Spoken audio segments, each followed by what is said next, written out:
right, so today I'm going to talk a little bit about the three categories of food. Now, this is important if you are dealing with irritable bowel syndrome. So, if you've got excess gas, bloating, constipation, anything like that, and you simply feel this discomfort and uneasiness in your gut, you experience things like abdominal pain, you don't really know what to do. I want to give you an overview of what is happening inside of your gut so you have a better understanding of what's going on. I'm going to give you a little bit of a breakdown, and hopefully this is going to be pretty useful for you.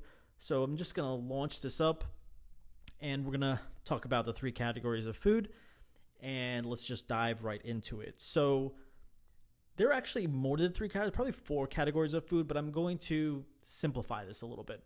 So the first category of food are the ultra-processed foods.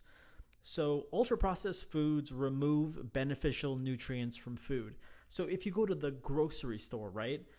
The grocery store, you usually find the ultra-processed foods in the middle aisles, not around the edges. Around the edges, you'll usually find more of the whole foods, like the veggies and stuff like that. It's in the center aisle. It's the packaged ultra-processed foods. Usually the stuff that we give our kids, sadly, are really, really bad for us. So I just want to talk a little bit about it. Again, if you are dealing with IBS, this is really important because what you put into your body has such a significant effect on your health. Because think of this, right? 70% of your immune system is controlled by your gut. Your gut's like a second brain. There's 100 million neurons in your gut. And so what's happening down there is really, really important because what you feed your body, not just the diet, but anything you consume, so food, beverage, lifestyle choices, your environment, all this stuff impacts your gut health. So coming back to the categories of food, there's the ultra-processed food. Sadly, we're usually eating a lot of ultra-processed foods. So this really, really lacks beneficial nutrients, and it's kind of like they sap the nutrients out of the food. And it's not very good for you. So next is kind of it's like less satisfying plus more calories, and it's lower in dietary fiber. So dietary fiber is really important. I'll talk more about it. Plus, it's more likely to spike your blood sugar levels. And if you have type 2 diabetes or you have issues with your blood sugar, insulin sensitivity, things like that, ultra-processed foods are really bad for you. So you have to be extremely careful. Plus, it promotes inflammation. Now, inflammation is the cause of so much stuff.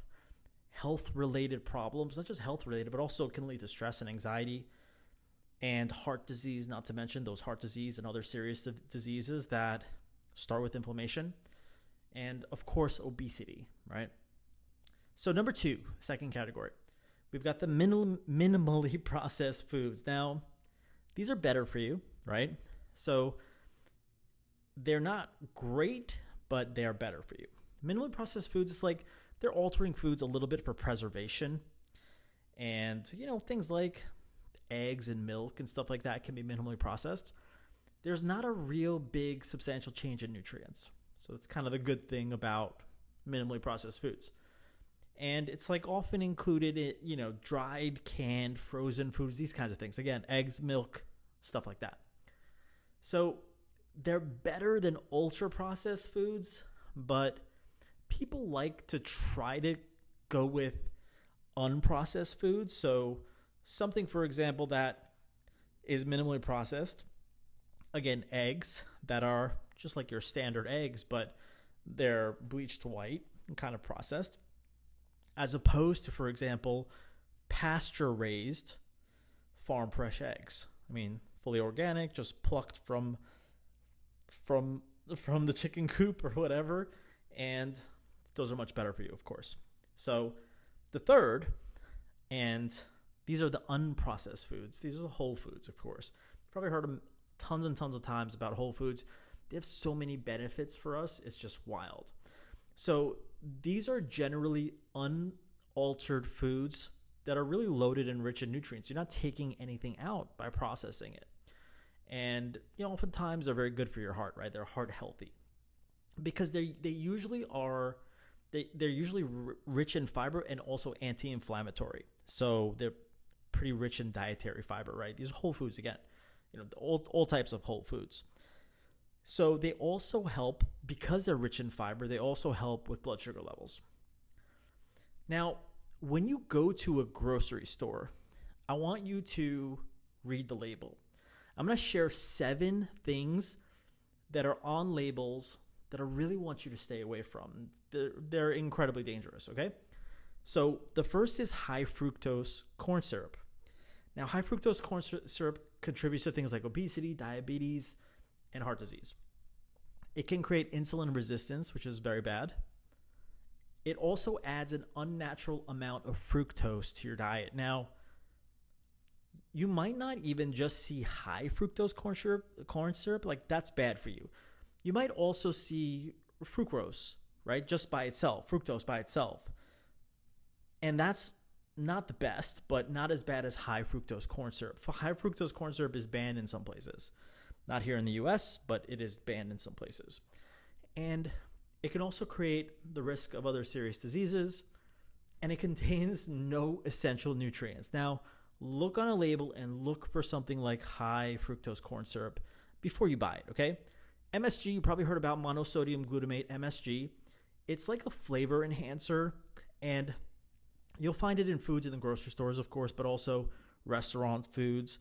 Different cuisines might have MSG in it, so got to be careful for MSG.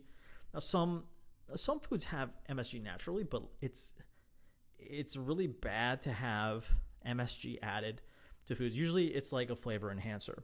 So it can lead to obesity and other disorders. It might cause, again, blood sugar spikes, increased risk of heart disease and liver damage. It's just not good for you. All right. Trans fats. Number 3. It can lead to an increased risk of heart attacks and strokes. Can lead to heart disease and inflammation, which is really bad. Unhealthy effects on cholesterol levels, on the bad cholesterol levels, increasing them, and may shorten pregnancy periods. Number 4, artificial color. So anything that says artificial in front of it. So this is the first of that. Artificial colors can lead to ADHD and hyperactivity. It may cause irritability and depression. They contain cancer-causing carcinogens, can damage functioning of the immune system, and so much more, of course. Now, artificial flavors may lead to allergic responses and food sensitivity, can lead to a worsening of asthmatic symptoms if you have asthma, can cause abdominal pain, diarrhea, vomiting, other digestive health issues, of course, and contain cancer-causing carcinogens. Again, artificial sweeteners. So artificial sweeteners, higher risk of heart disease and stroke, increased risk of IBS and other digestive issues. So if you are dealing with anything to do with your digestive health, irritable bowel, constipation, gas, bloating, diarrhea, these kinds of things, try to stay away from anything that's artificial on the label, and may increase the risk of diabetes and could cause liver damage. And of course, increased risks for pregnant women. And number 7 are preservatives. You'll sometimes just see preservatives on a label, and that's not good either. They also can contain cancer-causing carcinogens, can increase the risk of obesity, can cause heart disease and strokes, can decrease overall energy levels, and more. So one way to combat all of this is to increase dietary fiber. Now, you hear a lot about fiber being great for you. High fiber cereals, high fiber this, high fiber that. But if it contains a lot of the 7 other ingredients that I mentioned here, you probably want to stay away from it. So how do you increase your dietary fiber without going to, cereals that might be high in sugar and have other bad things in it? So you can, of course, take a fiber supplement. Many of you probably already know about the benefits of fiber. Fiber can help control blood sugar levels. It can increase the frequency of bowel movements, lower cholesterol levels, decrease inflammation and risks of heart disease, help maintain healthy weight control, reduce constipation, gas, and IBS, of course. Tons of benefits of increasing fiber. You just have to be careful about what kind of fiber you take in.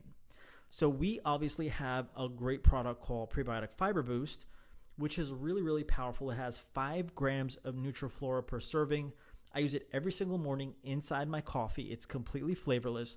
So if you struggle with irritable bowel, constipation, gas, any type of digestive health issue, this is really great to take.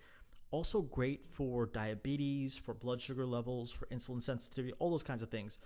For cholesterol, if you're dealing with high cholesterol levels, very, very good for the heart, for decreasing inflammation. So any inflammation related diseases, and if you know, inflammation is a leading cause of stress and anxiety. So if you have a lot of stress and anxiety, Prebiotic Fiber Boost is a great product to take.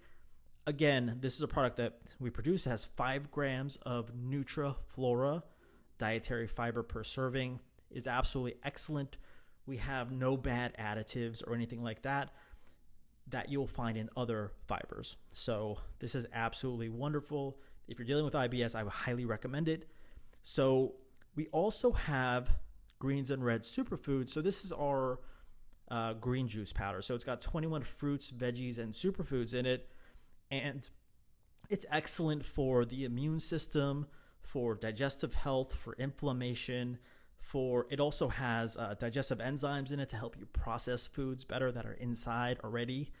And it has loads of other benefits that I could literally go on and on. It's got 5 billion CFU of active probiotic per serving. So the active probiotics is like the good bacteria. You're feeding good bacteria in your gut. Remember, the gut controls 70% of the immune system, so it's really, really powerful. So I would highly recommend, if you're dealing with any of these kinds of issues, to check out these 2 things. But also, if you are struggling with irritable bowel, I'd highly recommend going to ibssecrets.com.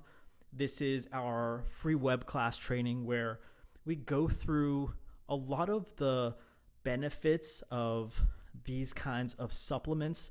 And we also introduce a ton of training and lessons to help you overcome irritable bowel. Now, I know irritable bowel is a really, really, really touchy subject for a lot of people because it's very painful.